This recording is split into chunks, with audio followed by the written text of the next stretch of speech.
सनातन गोस्वामी जी ने इसका अर्थ और विलक्षण किया है। वे कहते हैं हृदय रोग कामादि विकार नहीं है, श्री कृष्ण की अप्राप्ति ही हृदय रोग है और उसका समन हो जाता है, अर्थात श्री कृष्ण की प्राप्ति हो जाती है रास पंचाध्यायी का आश्रय लेने से। और पूज्य स्वामी श्री अखंडानंद सरस्वती जी महाराज कहते थे कि किसी को हार्ट फेल वाली बीमारी हो, हार्ट हृदय गति वाली बीमारी, और वो भी श्रद्धा पूर्वक इसका पाठ करे तो उसकी हृदय गति संबंधी बीमारी भी खत्म हो जाती है। अरे भवरोग ही समाप्त हो जाएगा तो हार्ट की बीमारी क्यों खत्म नहीं होगी। कलकत्ते में पहले उन्होंने यहां भी एक कथा गीता भवन 3 नंबर में कराई थी, बिमलाबाई शेख सरिया है शायद हैं, तो वहां कलकत्ते में भी एक कथा हुई। तो जिस दिन भगवान का जन्मोत्सव था कथा में, उस दिन वो माता जी आई तो आकर के रोने लगी। हम ठाकुर जी की सेवा कर रहे थे, हमारे मन में आया कि शायद भाव जग गया होगा इसलिए रो रही, हम तो यही सोचे।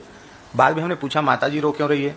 बोले हमारे देवर जी जो हैं वो उनको दौरा पड़ गया अटैक हृदय का और उनको तो हॉस्पिटल ले गए हैं, संभावना भी मतलब अच्छी संभावना नहीं है, बहुत गंभीर स्थिति में है। और महाराज जी आप लोग कथा तो होगी ही, हम लोग तो कोई उपस्थित शाम को नंदोत्सव में नहीं, हम तो हॉस्पिटल जा रहे हैं, आपको प्रणाम करके जा रहे हैं, वो तो पहले ही चले गए, हम लोग सब जाएंगे। ऐसी स्थिति है भाई, ये कैसे छोड़ सकते? हमने कहा कोई बात नहीं, चिंता मत करो। तो एक संत को हमने कहा कि हम भी बोलते हैं और रास पंचाध्यायी का पाठ शुरू कर दो।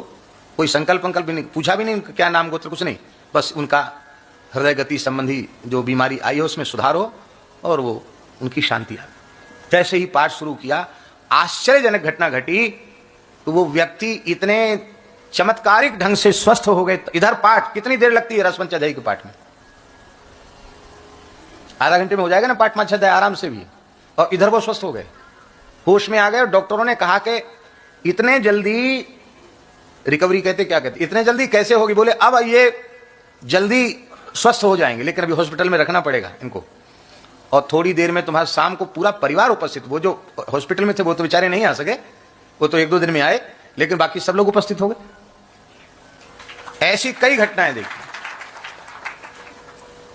इसलिए भैया रास पंचाध्यायी का किसी को हार्ट फेल वाली बीमारी लग गई हो और डॉक्टर ने कह दो कि एक अटैक आ गया, अब दूसरा तीसरा सावधान हो जाओ, घंटी बज रही है, तो फिर इसका पाठ शुरू कर दो, ठाकुर जी को सुनाओ। कोई कहे हमको संस्कृत नहीं आती, भगवान से सब भाषाएं निकली हैं, सब भाषा भगवान समझते हैं, हृदय की भाषा भगवान समझते हैं। आप गीता प्रेस की रास पंचाध्यायी अलग से आती छपी हुई कि नहीं आती है अलग से, और उसको ले लो और हिंदी भी पढ़ोगे तो भी ठाकुर जी कृपा कर देंगे। भाव से पढ़ो,